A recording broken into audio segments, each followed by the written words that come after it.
মাদককে না বলুন, যারা মাদকাসক্ত তাদেরকে বয়কট করুন, তাদেরকে পরিহার করুন, সমাজে তাদেরকে চিহ্নিত করে আইনের আওতায় নিয়ে আসার জন্য আমাদের প্রচেষ্টা থাকবে। আমরা আজকে থেকে আমরা প্রতিজ্ঞা করতে হবে কাঞ্চনপুর মাদক মুক্ত করব ইনশাআল্লাহ। চলো যাই যুদ্ধে মাদক জুয়ার বিরুদ্ধে, এই স্লোগানকে সামনে রেখেই লক্ষ্মীপুরের রামগঞ্জে কাঞ্চনপুর ব্লাড ফাউন্ডেশনের উদ্যোগে মাদক ও জুয়া মুক্ত সমাজ গঠনের লক্ষ্যে মানববন্ধনের আয়োজন করা হয়। আজ শুক্রবার বাদ জুমা ইউনিয়নের মুন্সিবাড়ির দরজা হতে শুরু করে চৌধুরী বাজার, কাটাখালী ও নবীগঞ্জ বাজার সহ বেশ কয়েকটি গুরুত্বপূর্ণ স্থানে শতাধিক মোটরসাইকেলের শোডাউন নিয়ে এই মানববন্ধনে বক্তব্য রাখেন অনেকেই। কাঞ্চনপুর ব্লাড ফাউন্ডেশনের এমন মহতি উদ্যোগকে স্বাগতম জানালেন সুশীল সমাজের সাধারণ জনগণ। দিতে চাই, মাদককে না বলুন, যারা মাদকাসক্ত তাদেরকে বয়কট করুন, তাদেরকে পরিহার করুন, সমাজে তাদেরকে চিহ্নিত করে আইনের আওতায় নিয়ে আসার জন্য আমাদের প্রচেষ্টা থাকবে।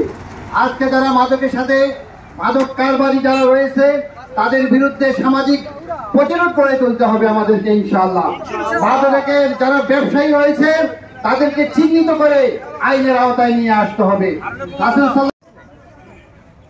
প্রিয় দেশবাসী, আপনারা জানেন এই দেশটাকে যেভাবে মাদক যে একটা মরণ ব্যাধি, এই মরণ ব্যাধি আসলে শুধু মানুষকে না, একটা সমাজকে, একটা দেশকে ধ্বংসের দ্বার প্রান্তে নিয়ে যাচ্ছে।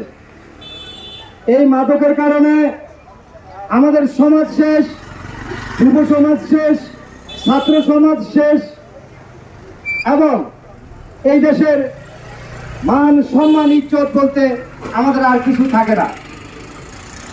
আজকে এই দেশ থেকে ছাত্রদের একটা ছাত্রোত্তর সেটাও বঞ্চিত হতে যাচ্ছে। ছাত্ররা আজকে লেখাপড়ায় মনোযোগী না হয়ে তারা মনোযোগী হচ্ছে মাদকের উপরে। আর এই মাদকের বিশেষ করে গত 17 বছরে যেভাবে মাদকের যে বিস্তার ঘটছে সেটা হচ্ছে কিশোর গ্যাং থেকে শুরু করে, এবং এই কিশোর গ্যাং আপনারা জানেন প্রত্যেকের হাতে হাতে মাদক ব্যতীত তারা বাঁচে না। আজকে আমরা যারা এখানে র্যালিতে আমরা আসছি, আমরা আজকে থেকে আমরা প্রতিজ্ঞা করতে হবে কাঞ্চনপুর মাদক মুক্ত করব ইনশাআল্লাহ। ক্লাবের মাধ্যমে শুধু কাঞ্চনপুরে নয়, সমগ্র রামগঞ্জে মাদকের বিরুদ্ধে পথ কামনা করে আমাদের র্যালিতে অংশগ্রহণ করার জন্য উদাত্ত আহ্বান।